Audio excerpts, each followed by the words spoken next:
Oi, pessoal, sou a Natália Unterstel. E eu sou a Carol Prolo. E esse é o Lasninhas, o seu podcast semanal sobre a crise do clima, o clima da crise. E hoje a gente tem um especial musical, porque, obviamente, a crise climática é super dura, mas tem gente que fala dela, que trata dela com guitarra, baixo e bateria. Exatamente, Nath. Depois de entrevistar o Al Gore, nós estamos escalando ainda mais o nível dos nossos convidados. E hoje a gente tem uma banda inteira aqui no podcast Lasninhas. São os integrantes da Eventos Extremos. É um power trio que se define assim: rock and roll e apocalipse climático, não necessariamente nesta ordem. Bom, para quem é desse nosso mundinho do clima, esses três são velhos conhecidos. Para quem não é, a gente vai apresentar a banda. No baixo e na coordenação internacional do Observatório do Clima, Cláudio Ângelo. Super bem-vindo, Cláudio. Obrigado, meninas. Olá, cavalheiros. A gente está gravando isso aqui à tarde, portanto, boa tarde, ouvintes. Na bateria e também na direção da Unidade de Investigações Ambientais do Pulitzer Center, o repórter e editor Gustavo Faleiros. Oi, Carol. Oi, Nathalie. Obrigado pelo convite. Bom aqui estar com os companheiros e olá a todos os ouvintes. Bom, e na guitarra, nos vocais e na gerência de projetos do IEMA, que é o Instituto de Energia e Meio Ambiente, o engenheiro e pesquisador Ricardo Baitello. Super bem-vindo, Baitello. Obrigado, Nathalie, Carol, sou super ouvinte, estou feliz de estar aqui fazendo uma extra reunião aqui dos eventos extremos. Bom dia, boa tarde, boa noite a todos. Bem-vindos, cada um aí do seu canto. Então vamos começar essa jam. Eu acho que a gente tem uma pergunta muito básica, mas que assim, inevitável, né? Por que é que vocês formaram essa banda? Qual foi a fagulha aí que fez com que vocês juntassem essas três mentes brilhantes e começassem não só a compor, como a cantar e tocar sobre a emergência climática? Quem começa essa? Acho que tem três respostas diferentes, talvez. Eu cheguei depois, então acho que vocês dois começam. Eu me lembro que tudo começou, eu posso estar errado, mas em 2012, quando eu fui fazer uma entrevista no Greenpeace, e o Ricardo era campaigner de energia do Greenpeace, e fui entrevistá-lo, vejam só, sobre a exploração de petróleo em alto mar, porque tinha acabado de ocorrer um vazamento, pois vazamento de petróleo ocorre em queridos ouvintes, ali no litoral do Rio de Janeiro, e a gente foi fazendo um especial. Nessa época eu trabalhava no site O Eco, né, de meio ambiente. Aí eu fui entrevistar o Ricardo, e aí no meio da conversa surgiu essa coisa: não, porque eu também sou músico, eu tenho uma banda, eu toco bateria, e a gente começou a trocar ideias sobre músicas, e eu lembro que a conversa foi evoluindo e tal. O Ricardo também conhece a minha companheira Renata, que também trabalha no Greenpeace, que gosta muito de música, então a gente começou a trocar muita ideia de música. Em algum momento, se eu não estou errado, ele me falou: sabe também quem toca um instrumento? O Cláudio Ângelo, jornalista da Folha de São Paulo. Acho que foi por aí que a coisa toda foi acontecendo. Você se lembra nessa ordem, Ricardo? Eu lembro. Uma memória prodigiosa, um parênteses Não, aqui. nesse caso, a banda é antiga, né? Na verdade, a gente começou há 10 anos, de uma maneira muito intermitente, né? Mais intermitente que as energias renováveis, porque a gente tem uma pessoa morando em Brasília e duas em São Paulo, né? E na verdade, a gente também foi crescendo, né? A gente é mais ou menos como Paralamas, né? A gente é um trio aí fundador, mas a gente toca em 6, e já chegou a tocar com mais... Tem outras 3 pessoas participando, então a gente é super inclusivo. Mas voltando ao começo, né, a ideia principal era que eu e o Gustavo que a gente fizesse uma jam, que a gente tocasse em algum momento. Isso foi levando anos, até que entrou de alguma forma essa regra, né? Vamos chamar mais alguém, mas tem que ser necessariamente alguém que trabalhe com clima e meio ambiente. Então o Cláudio entrou, a gente ficou tentando a entrada de um segundo guitarrista, né, do Rafael, que era da Folha, não conseguiu. Mas demorou um tempo, né, até a gente ter esse viés. Se eu não me engano, foi da própria Renata, da companheira do Gustavo. Ela tem o mérito do nome da banda, Eventos Extremos, e ela é nossa empresária extraoficial aqui. E quando vocês estavam escolhendo o nome, surgiram outras ideias? Como foi esse processo de chegar nos eventos extremos? Que eu saiba, a gente não escolheu o nome. A Renata Anitta, ela deu esse nome pra gente, tipo, quer, não quer, arrumou outra banda para batizar com esse nome. Como o nome é absolutamente genial, é óbvio que a gente quis, e ai da gente se desobedecesse a Renata Anitta. Mas foi assim. Acho que quando eu entrei em 2015 e a gente começou a ensaiar, isso já estava dado. Já era assim, eu recebi um convite para entrar numa banda chamada Eventos Extremos. Eu encontrei o Ricardo Baitel numa padaria na rua Arthur de Azevedo. Ele falou assim, a gente tá aí formando uma banda para tocar na COP21 em Paris. Nossa. Eu falei, bora! E levou quantos anos? 8 anos pra gente finalmente tocar numa COP, né?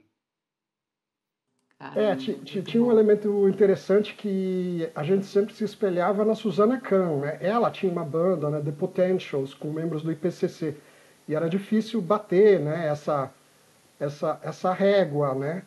A gente chegou a convidar a própria Susana para tocar com a gente em Dubai, mas ela tem a agenda dela, né? Super complicada. Mas a gente foi pelo nosso caminho, né? Então, até onde eu sei, o The Potentials faz versões, né? E a gente foi pelo caminho de versões, que agora virou autoral, enfim, foi trilhando por outra alternativa. Vai lá. Gustavo, quer comentar ainda? Foi isso, no começo a gente se dispôs a achar músicas que tivessem alguma relação, então a gente começou a encontrar essas músicas, sei lá, uma muito óbvia era o The End of the World, o fim do mundo do R.E.M. Essa foi uma primeira que veio. Aí depois a gente tinha aquela The Hit Is On, né, que era a trilha do Tira da Pesada. A gente começou a pegar essas músicas, assim, aí foi achando até, foi descobrindo outras conexões, né. A gente acabou não tocando bossa nova, mas a gente se lembrou que o Tom Jobim era um grande compositor de músicas, né, em prol da natureza, né, Borzeguin, que falava do fogo, do desmatamento, de povos indígenas. A gente foi sacando, né, quando a gente se dispôs, a gente foi sacando que tinha muita música que dava pra gente usar com o tema ambiental e mudanças climáticas. Na produção que está pedindo para vocês explicarem quem é a Susana e conta a história da Susana, contextualiza para os ouvintes. A Susana Kahn. Susana Kahn é uma engenheira, professora da COP, da Coordenação de Programa de Pós-Graduação em Engenharia da UFRJ, e foi membro durante alguns ciclos do grupo 3 do IPCC, que é o Painel Intergovernamental sobre Mudança do Clima, e o grupo 3 é o que trata de mitigação. E a Susana tem um trabalho de longuíssima data com energias renováveis, e justamente por conta essa banda dela, o The Potentials, era de pesquisadores do grupo 3 do IPCC, que eram os potenciais de mitigação, por isso que chamava The Potentials.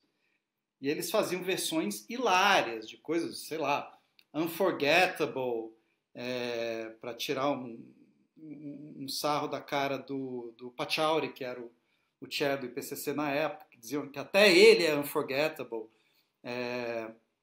Eu não lembro, tinha Hey Jude, que eles fizeram uma versão que chamava Hey Bush, na época que o saudoso, né, a gente achava que aquilo era a pior direita que podia existir no mundo, né, o George W. Bush, que hoje a gente tem saudade como um grande progressista, mas era nessa pegada.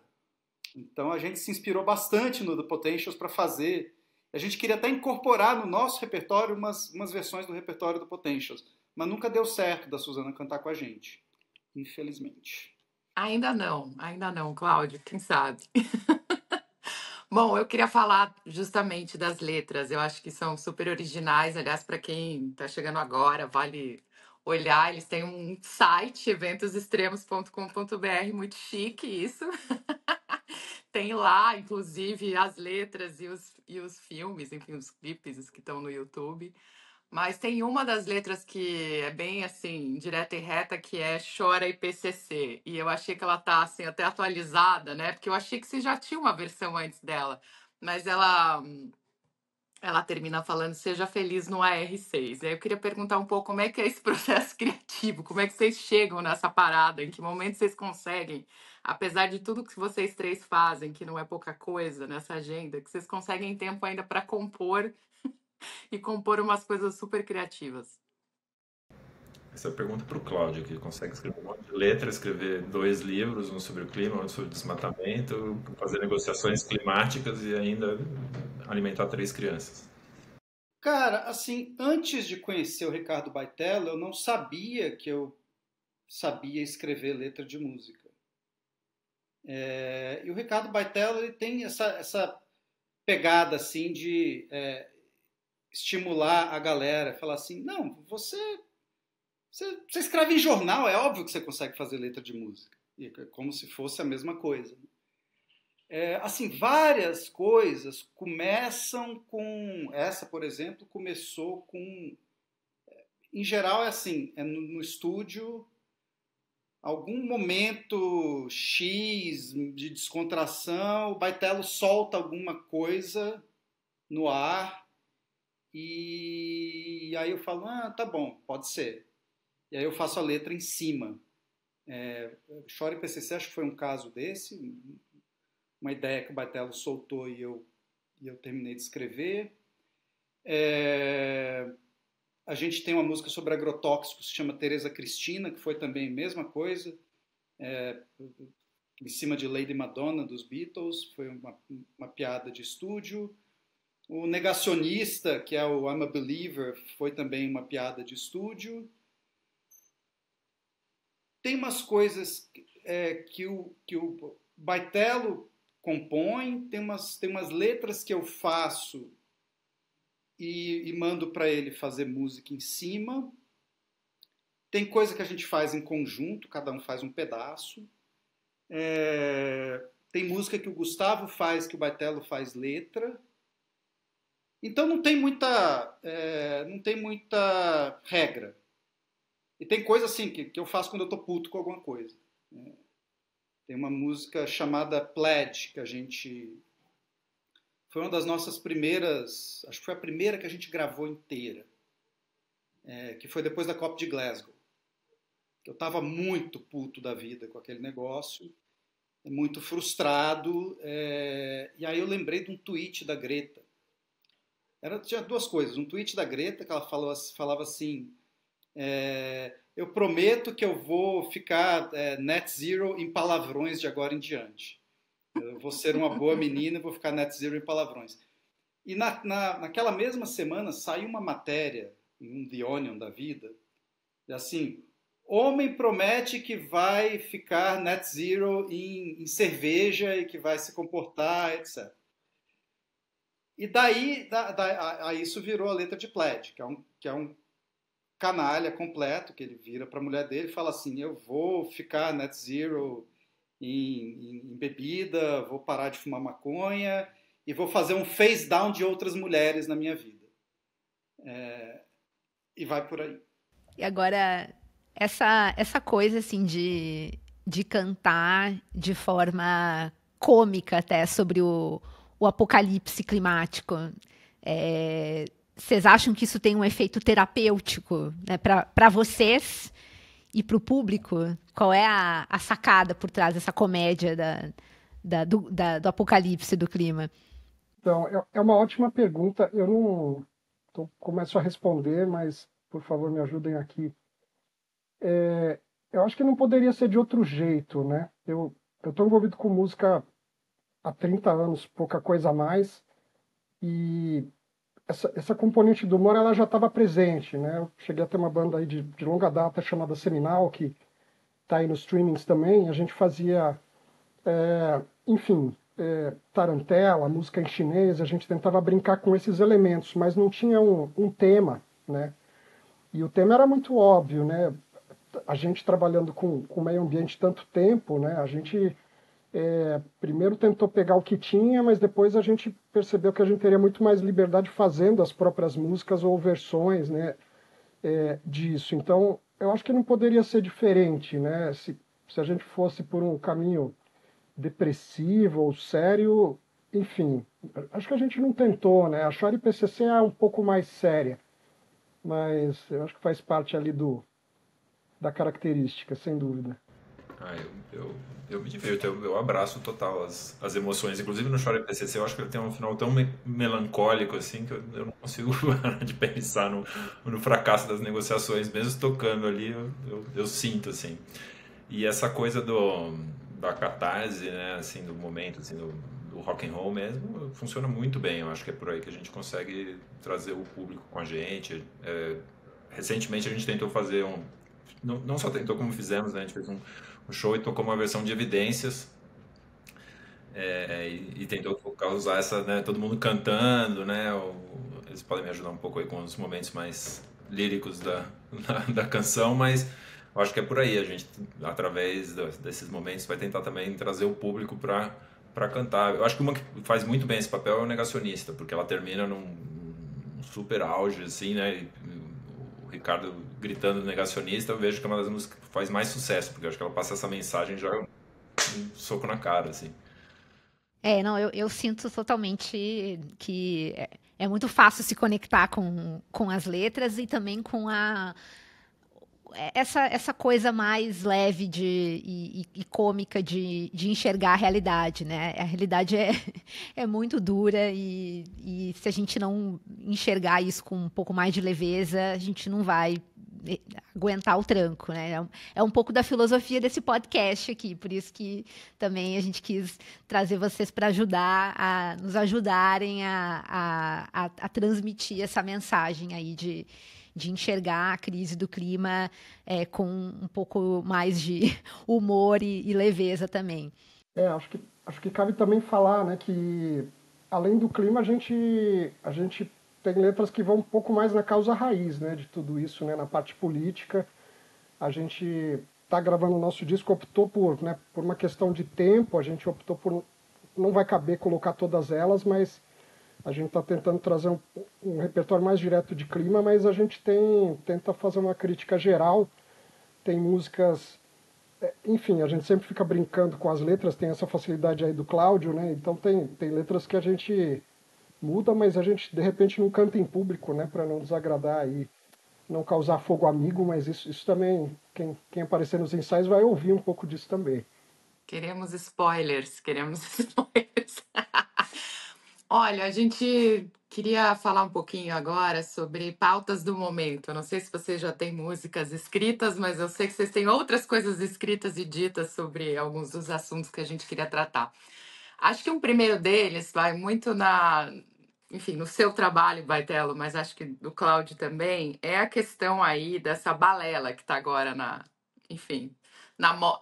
Não vou dizer que ela está na moda, porque seria uma moda cafona, mas ela está aí circulando, que é a ideia de adição energética. De repente, a gente já concordou que tem que ter transição, já tem, enfim, todos os países, inclusive os petristados, disseram que é a transição que tem que rolar. A gente sabe que essa transição em si já é super difícil e o próprio termo está perdendo força. Mas surge essa história de adição energética, e a gente aqui tem falado muito, né, Carol? Na verdade, tem reproduzido as frases da presidente da Petrobras, da Magda, que não é do Sai de Baixo, que ela costuma trazer pérolas enormes, né? Tipo, transição com petróleo. Então, tem várias dimensões aí dessa história que a gente acha que estão muito mal colocadas. E aí, uma pergunta para vocês se fosse para fazer um rock sobre isso, o que vocês acham que seria inevitável constar da letra? Vai você, Cláudio, já que você é o letrista da parada. Um dos letristas. Na verdade, essa versão que a gente fez de Evidências, ela não fala diretamente sobre adição energética, mas ela é totalmente antipetroleira. A ideia é que, de novo, não é minha, sempre alguém dá uma ideia e eu desenvolvo. Mas a gente estava, eu e o Baitelo, num encontro na Colômbia, e a Flávia Belaguarda, que a Carol Prolo conhece muito bem, que é a diretora da La Clima, em um dado momento pediram assim, vai ter um karaokê aqui à noite, cada país vai trazer a sua canção de resistência. Aí a Flávia virou assim, a nossa tem que ser Evidências, né, gente? Aí no intervalo do almoço, essa foi rápida mesmo, eu fiz no intervalo de almoço, assim, depois do almoço, sei lá, em 1 hora, estava escrita. Eu fiz uma versão para Evidências como se fosse o Lula cantando. Ele dizendo que ele tem medo de encarar a transição e confessar que ele gosta mesmo de carvão, e vai nessa pegada aí. Mas é total sobre essa obsessão petroleira do governo brasileiro. Não fala sobre adição energética, mas fala sobre a noção muito particular que algumas figuras no governo do Brasil e em outros países têm sobre o que significa transição energética, né? Que não é transicionar para lugar nenhum, porque a gente é um país em desenvolvimento, então a gente tem aqui o direito de, né, transição energética em português é usar carvão até 2045, petróleo até 2055 e gás fóssil para sempre, né? Um pouco a maneira como eu acho que eles entendem isso. O Baitello, fala aí pra gente, eu acho que vale até vocês tentar explicar um pouco o que é essa balela da adição e, enfim, onde é que isso toca.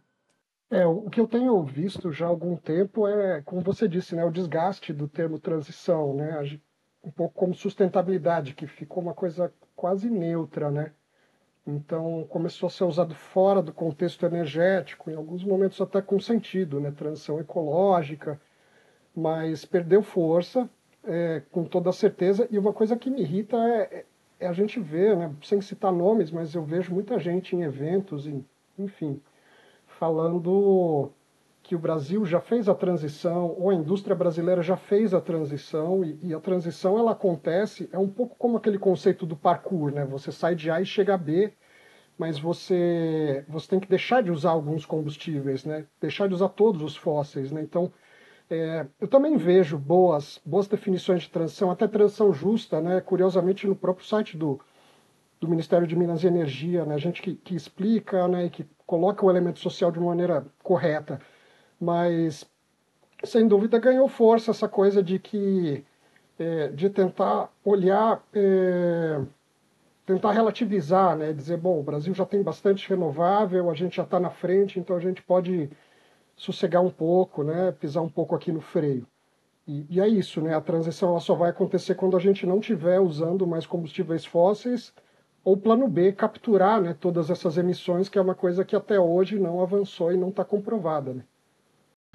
Uma coisa interessante é que nós três, né, eu conheci o Cláudio fazendo cobertura de COPs, o Ricardo também, eu acho, né, nesse contexto já das negociações, então deve fazer o quê? Uns 20 anos, mais ou menos, eu, pelo menos estive em Copenhague com o Cláudio, né, quase 20 anos, 15, com certeza que a gente faz coberturas de COP, e eu estou num espaço agora de acompanhar mais os efeitos desses discursos de transição, né, por exemplo, de mineração, de crédito de carbono, nos terrenos, né, como isso está afetando as comunidades. E você vê várias formas como o discurso foi se transformando, né, e sempre com essa coisa assim de, a gente vai dar um jeito, ninguém vai se machucar no caminho, vai ser essa transição, né, leve e justa. Mas a verdade é que nunca aconteceu, né? A coisa vai piorando. E acho que tem uma música que a gente não citou aqui que chama Vai Dar Certo, Talvez Não, que fala sobre isso, né? Você abraça todas as soluções, abraça o carro elétrico do Elon Musk, abraça os créditos de carbono e tudo. Talvez dê certo, mas talvez não. É um pouco aqui que a gente está, né? Falando em memórias de COP, vocês não querem cada um contar aí uma lembrança marcante de COP? Tenho certeza que vocês têm muitas histórias. E aí já vou aproveitar para perguntar se vai ter show em Belém esse ano também. Todos querem saber. Vai ter COP. Vai ter Começa COP. por aí. Em Belém vai ter COP? COP eu não sei, mas show vai ter. Do Chris Martin e eventos extremos, então. Quem abre para quem a gente pode discutir depois. Acho que vocês podiam contar memórias de COP, e eu acho que uma coisa que eu não sabia era que o show de estreia, se eu entendi direito, foi na COP de Paris. Então, acho que vale, talvez, se vocês quiserem trazer uma memória de shows em COPs, eu acho que também vale a pena. Acho que eu posso falar por último aqui, né? Eu sou o mais recente em COPs. Vamos aí. Cara, minha memória de COP, a gente não tocou em Paris, viu? Deu tudo errado. A gente só... Nosso primeiro show em COP foi em Dubai, no Pavilhão do Brasil. Foi um acústico, o Gustavo não foi. Fomos eu e o Baitello e a gente lotou a casa, Ah, eu tava, agora eu lembrei, eu tava. Foi lá no lugar pessoas. Embaixo. E a transmissão foi um desastre, mas quem estava lá curtiu. Mas a minha memória de COP envolve o Gustavo. Eu já contei isso em vários shows. Foi Copenhague. Copenhague, para quem não estava lá, eu espero de coração que pouca gente tenha estado, porque foi um estresse. Era uma confusão danada. Era um monte de gente se acotovelando. E tinha, assim, um espaço, era um salão grande no Bella Center, que é o Rio Centro de Copenhague, que era meio que assim, a entrada do centro de imprensa era muito perto do lugar dos restaurantes, que era muito perto do cachorro-quente, que era o lugar onde você pegava um corredor para ir para a plenária. O cachorro-quente era super popular, que era a única comida que prestava ali. E ficava um monte de gente ali, meio que entre esses dois espaços, entre o restaurante e o Media Center, ficava uma galera toda acotovelada. E numa dessas, eu estava voltando de algum evento, que era nas salas de eventos paralelos, e indo em direção ao Media Center. Eu ainda trabalhava no jornal, então eu estava indo lá para minha baia, na época que o jornalista ainda conseguia arrumar cadeira e mesa para sentar no centro de imprensa. Hoje é impossível isso em COP. E tinha um bolinho de gente, e o Gustavo me viu, e ele me puxou pela camisa. Vem aqui, vamos fazer uma entrevistinha aqui. Aí estavam uns 5, 6, sei lá, jornalistas brasileiros, e um anãozinho, assim, um menino baixinho, magrinho, com a calça vermelha, um cabelo todo desgruvinhado, um olho meio aberto, um meio fechado, barba por fazer, uma coisa assim, um trapo humano, dando entrevista e falando com jornalistas, etc, etc. Eu falei, Gustavo, quem é esse fulano? Ele falou, é o Thom Yorke.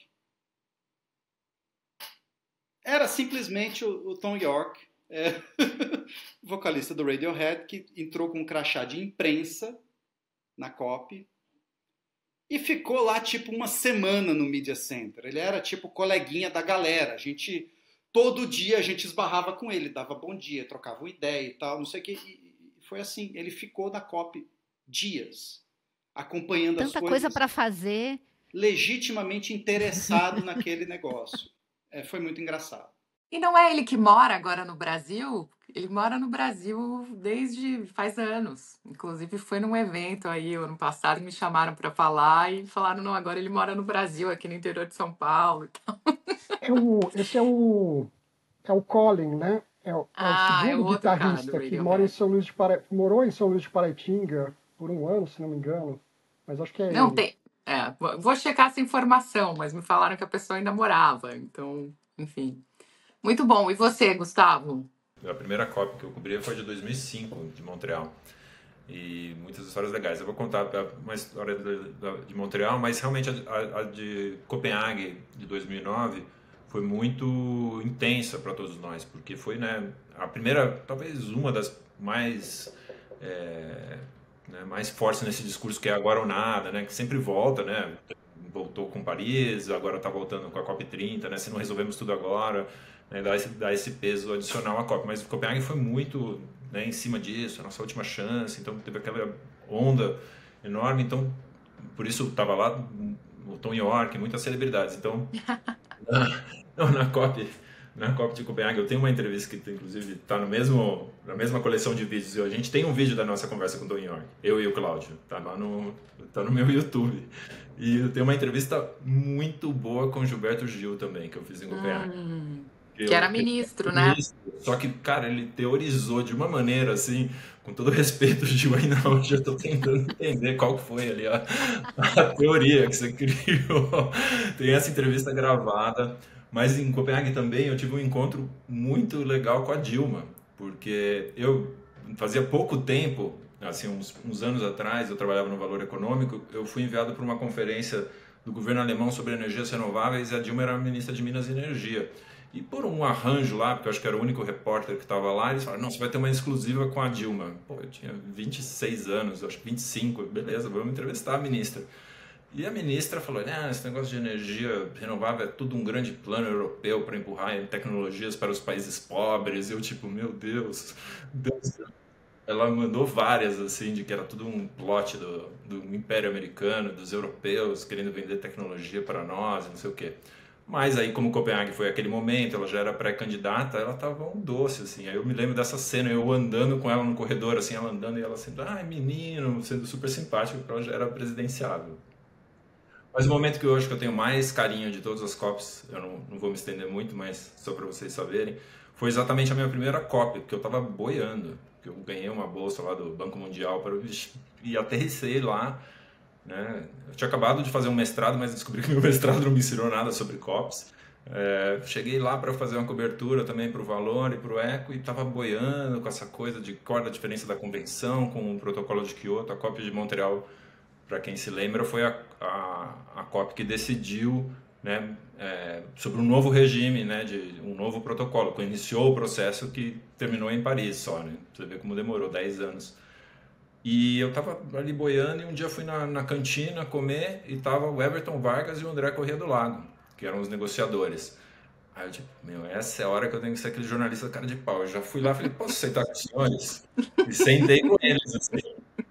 E eles me receberam da maneira melhor possível. Eles falaram, tá bom, menino, vamos te explicar aqui, o que está acontecendo aqui. Juro, foi um almoço de 1 hora que eles me explicaram tudo, assim, os two tracks. Sabe? Tem a convenção e tem o protocolo de Kyoto, então não importa que os Estados Unidos não quer participar, o nosso querido Bush era então, não era o Bush, era o presidente que já tinha tirado os Estados Unidos, não ia nunca colocar no protocolo, né? E eles me explicaram, abriu a minha mente, total, e também me explicaram por que naquele momento o Brasil não acreditava e não aceitava o RED, né?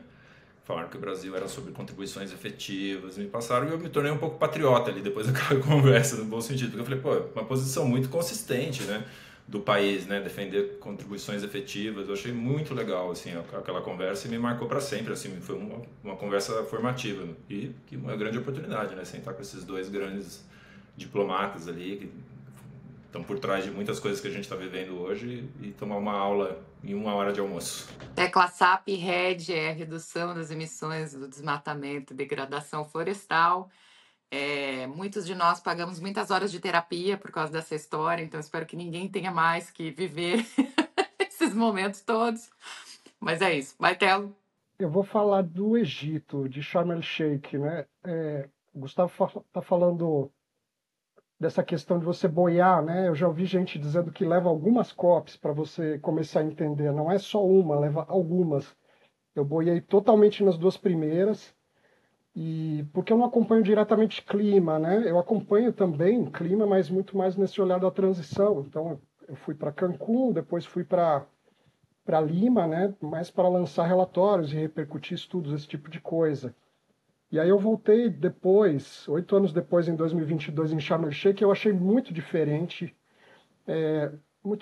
o espaço, a participação, a sociedade civil. Eu achei que furou muito a bolha, né? Passou a ser um evento para múltiplas discussões, como o próprio André Corrêa do Lago definiu, né, uns meses atrás, que a COP não é só a negociação, ela é muitas coisas. Então, era um clima oposto, né, do clima de Copenhague, porque o Lula tinha acabado de ganhar. Em tese, ele nem era o presidente em exercício, mas ele foi, Haddad, Marina, todo mundo foi. Então, eu acho que não só a delegação brasileira, enfim, a sociedade civil brasileira, mas a sociedade civil do mundo inteiro estava contaminada, né, por esse otimismo. Então, no geral, acho que foi um clima mais leve. Ele roubou realmente a cena. E a minha história foi que a gente tinha muitos eventos no Brasil, Climate Action Hub, né, eventos da academia brasileira, da sociedade civil. Eu estava participando de um painel com a Marina Silva, e eu não sei explicar, mas no meio da minha fala, eu engoli um inseto e consegui seguir sem engasgar. Enfim, deu tudo certo. Acho que foi uma boa memória, no geral, essa Copa. Nossa Senhora, imagina se essa é a sua boa memória, imagina. Não dá pra bater as histórias de Bartelo. Duas coisas que eu aprendi dessa... Carol, você pode contar uma história à toa. Não, eu acho que em vez de contar a minha história, eu vou trazer 2 insights que eu recolhi dessas falas de vocês. Um é que não tem mestrado que ensine como enfrentar uma COP, e a outra é que a gente engole sapo e inseto durante COPs. Então, Boa. vou lembrar disso. Muito Boa. bom, muito bom. Não, eu vou contar uma história que tem a ver com o que o Gustavo trouxe. A minha primeira COP foi a COP de Copenhague, COP 15. E eu tinha acompanhado durante todo aquele ano todas as intersessionais, indo para Bangkok, Bonn, não sei o que, não sei o que. Então eu cheguei lá, mais ou menos sabendo onde eu estava, mas, né? E eu morria de medo da Dilma. Eu via aquela mulher, eu fugia dela. E aí, um belo dia, teve uma reunião super pequena, num lugar que eu acho que não tinha 6 metros quadrados, e enfiaram lá 10 cadeiras e falaram: ó, a sociedade civil vai conversar com a. Ela era ministra da Casa Civil, eu acho, né? Vocês não estavam, acho que vocês não estavam nessa reunião. E aí, a única cadeira que sobrou, que eu fui a última a entrar, falaram: não, vai você, vai você. Eu sentei na frente dela, eu já sentei assim, ai meu Deus, essa mulher vai dar, sei lá, porque vocês lembram que a fama dela era assim, muito agressiva, muito, né? Enfim, tantas coisas aconteceram depois. Mas naquela conversa ela estava super melosa, como você disse, Gustavo, cheia de amor para dar, a sociedade civil era super amiga dela. E aí, não sei por que, no meio dessa conversa, aconteceram 2 coisas notáveis. Uma foi que ela, o Paulo Adário, acho que vocês conhecem, trabalharam com ele me enfiou para falar de RED. Além de tudo, eu já estava ali, né, morrendo de medo, eu era super novinha, acho que eu tinha 20, sei lá, 20 e poucos anos. Paulo Adário falou: você vai explicar para ela o que é RED, você vai falar o que a gente tem que pedir para ela. Aí eu expliquei e tal, e o grande lance era um salvaguardas para povos indígenas, né? Era uma posição muito firme da sociedade brasileira, pedir para, enfim, o Brasil defender salvaguardas, que era uma coisa que a gente não defendia como posição. E aí eu expliquei tudo bonitinho e tal, aí vem só, antes de eu contar a segunda parte, não sei por que o Vitor Fasano, o ator da Globo, estava na sala. Como ele entrou lá, eu não sei, mas ele estava lá como sociedade civil.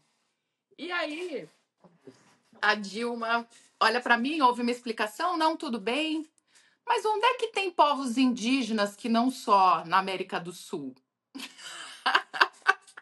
Aí eu falei, tem os pigmeus na África, tem os aborígenes. Aí o Vitor Fasano, assim, pega na mão dela e fala: ministra, tem os aborígenes, tem os pigmeus, e agora eu vou ler um poema para você. E começa a ler um poema da árvore, assim, era um negócio real. Falei, bom, enfim, resumindo, ela virou ali e falou para...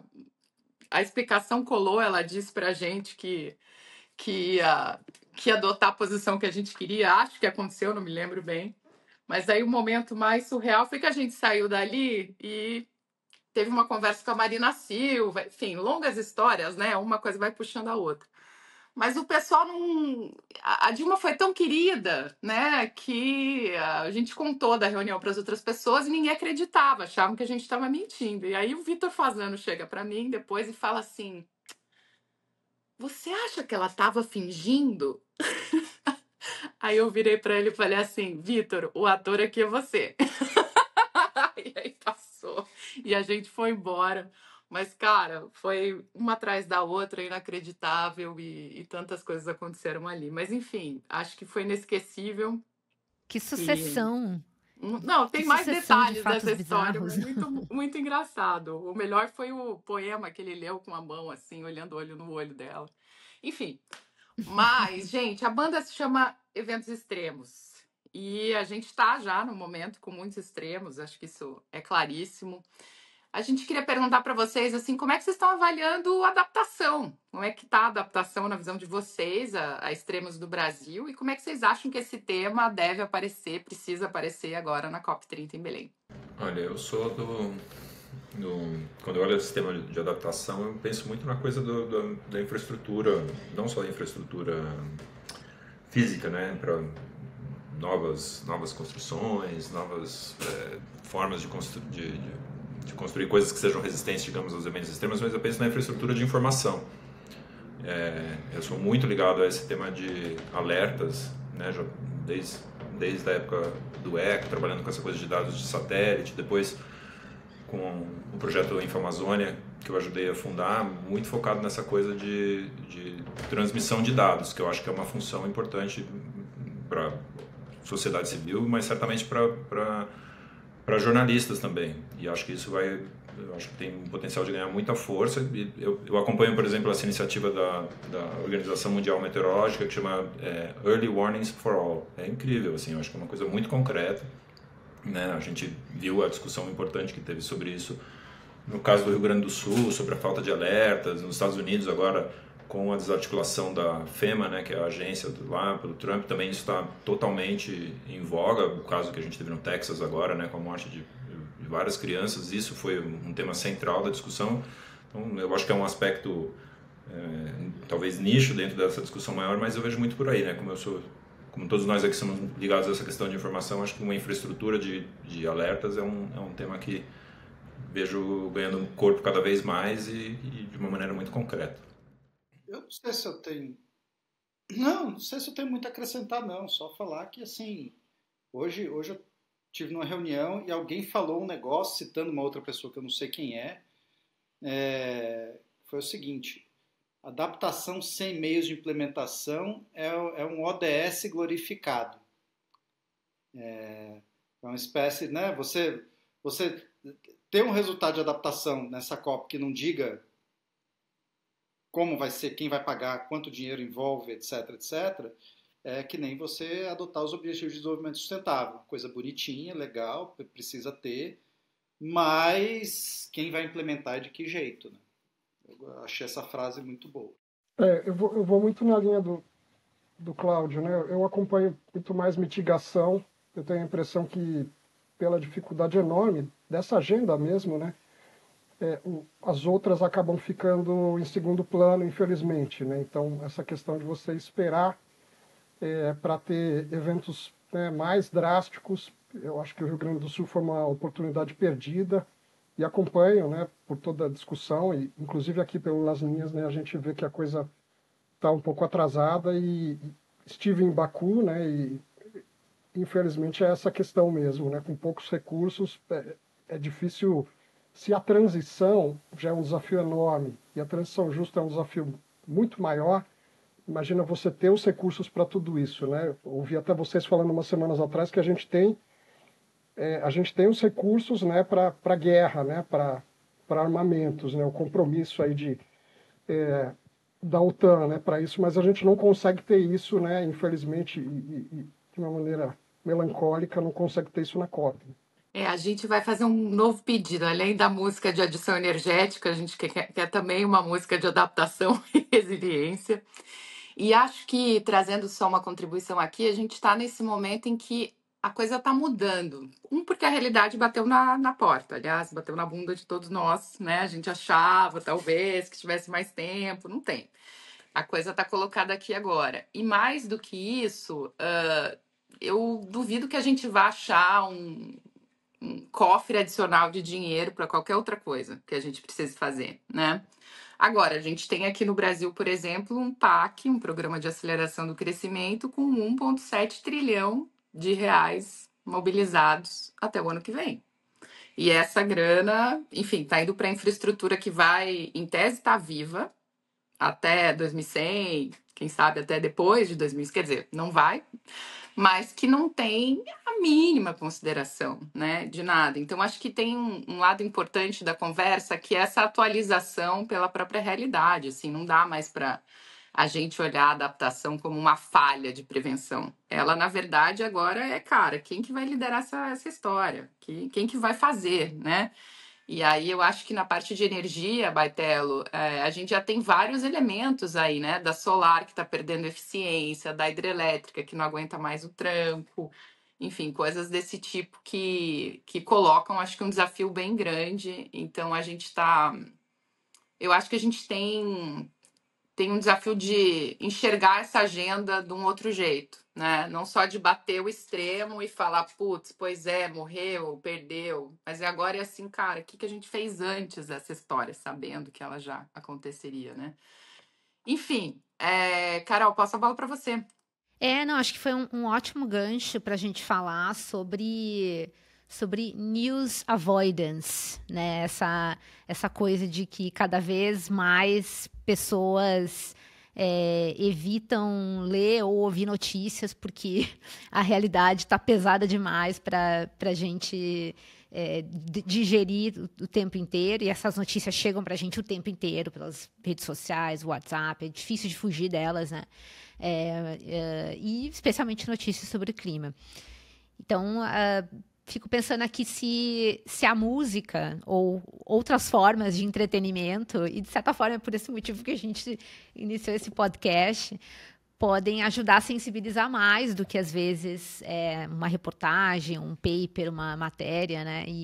E o que vocês acham que funciona e o que talvez também não funcione na comunicação dessa emergência climática?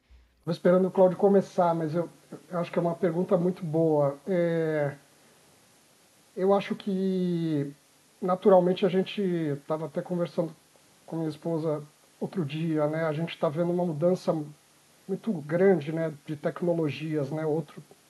Alguns anos atrás, o iPod era moderno, hoje é uma coisa completamente obsoleta.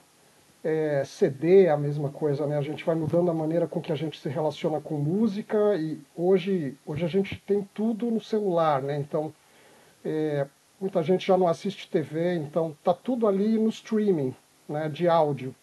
Os podcasts, onde a gente tira informação, concorrendo com a música também, então eu acho que isso facilita, né? É como se fosse o novo rádio, muita gente escuta no carro. Então, mudar as mídias ajuda sem dúvida nenhuma. Você ter uma abordagem diferente também ajuda, não só para as novas gerações, mas para quem realmente cansou, para quem tem, por exemplo, o gatilho de ouvir a música do Jornal Nacional, do Fantástico, né? Você ter, enfim, programas que trazem, programas de política que trazem isso com outra linguagem, ou publicações também, eu acho que ajuda muito, né? Você ter esses talentos, né, de quem escreve bem, direcionados. Enfim, posso estar falando da minha bolha, mas eu acho que ajuda, e eu acho que isso se estende para uma educação de história, de política, de uma maneira social como um todo. Agora, sobre música, é muito loteria, né? Porque a gente vive na ditadura do algoritmo, né? Então é muito difícil você conseguir ter esse espaço. Eu acho que a gente, sem querer ou querendo, a gente mirou na nossa bolha, né? Então tem um ecossistema, tanto de pessoa que trabalha com meio ambiente e clima, quanto quem cobre isso. Então, isso já é um contingente razoável, né, para a gente mostrar a nossa música sem necessariamente ficar com receio de a gente precisa explicar demais, isso aqui está muito hermético, ninguém vai entender. Então, eu acho que esse é um espaço confortável para a gente, onde a gente pode dizer que a gente acha que está funcionando, mas também posso estar enganado, né? Pode ser um fracasso comercial, sem dúvida nenhuma, né? Eu também sou, nesse momento, assim, um grande believer, né, que a gente estava falando de believer negacionista, mas eu acredito muito no poder da arte nesse momento, assim, para comunicar as questões-chave. Sempre foi, né, não há a menor dúvida. Mas, comparando com o nosso papel de comunicadores, jornalistas, eu acho que tem, sim, uma reflexão importante, porque tanto esse termo, né, que você mencionou, Carol, as pessoas evitando as notícias, quando a grande crise de confiança que existe sobre a mídia é um fenômeno estrutural, né? As pessoas, até pela tecnologia das redes sociais, elas estão muito mais conectadas hoje com a informação que vem do indivíduo do que da instituição mídia ou das instituições. É uma crise generalizada da crença nas instituições. Eu até vi uma pesquisa bastante preocupante esses dias da Edelman, né, que faz aquelas pesquisas globais de opinião, e é uma tendência global. Assim, as pessoas acreditam que os governos estão falhando, as instituições não estão ajudando a vida a melhorar, e elas acreditam, né, num certo individualismo, o que eu acho extremamente preocupante. Mas a comunicação está indo por esse lado, né? As pessoas acreditam no que vem das pessoas mais próximas ou do indivíduo, ao invés de acreditar na instituição mídia. Dito isso, que eu acho preocupante, tem um papel muito importante para a arte, que é eu acho, quebrar essa resistência à informação para que as pessoas se conectem através da emoção. Então é por aí que eu acho que eu vejo o papel da música. E tem essa desconexão que eu acho que, não sei se a música resolveria, mas das pessoas entenderem como essa questão global relaciona com a vida delas cotidiana, né? Que é um fato também por trás dessa crise. As pessoas acham que um problema global como a mudança climática não afeta a vida delas diariamente. Então, deixa lá o problema para os globalistas e nós aqui seguimos com a nossa vida. Então, como comunicador e como, digamos, músico, artista, eu fico pensando nisso, como é que a gente faz essas conexões entre um tema tão importante global com a vida das pessoas. E eu acho que a música, nesse aspecto, consegue abrir, a arte em geral consegue abrir uma portinha através da emoção. E é por aí que eu acho que a gente está tentando. Eu divirjo um pouquinho, não muito, dos meus colegas. Eu faço comunicação de clima há 25 anos e acho que é seguro dizer que eu fracassei redondamente. Não foi só eu. O Gustavo Faleiros fracassou, o Thomas Friedman fracassou, a Fiona Harvey fracassou, a Daniela Chiaretti fracassou, mas eu garanto que teria sido muito pior sem nós. Muito pior. Eu não faço música para as pessoas. Eu faço música para mim. Eu acho que essa é uma diferença importante na arte. Entre a arte e o jornalismo, entre a arte e a engenharia, entre a arte e outras formas de comunicação. Ela tem que, em última medida, ela é uma coisa de expressão individual. Eu não posso pensar no público quando eu estou escrevendo uma letra ou quando eu estou fazendo uma música. Eu tento pensar nas minhas insatisfações naquele momento. Calha das minhas insatisfações, grande parte delas, estarem relacionadas com o fato de que o planeta está indo para o caralho e ninguém está fazendo nada a respeito. Mas... Então, sim, acho que a música é uma forma da gente tentar expressar, e como o Gustavo falou, de tentar encontrar outros canais de conexão com as pessoas, menos racionais, mais pela emoção. Mas eu não sei se... eu acho que a gente não vai transformar o mundo pela arte. E o Toquinho disse isso ontem, numa entrevista que ele deu para a Folha. O repórter perguntou assim, pô, mas e aí, você fazendo música na ditadura, como é que foi essa coisa de mudar o país, etc. Ele falou, a música não vai mudar nada, gente.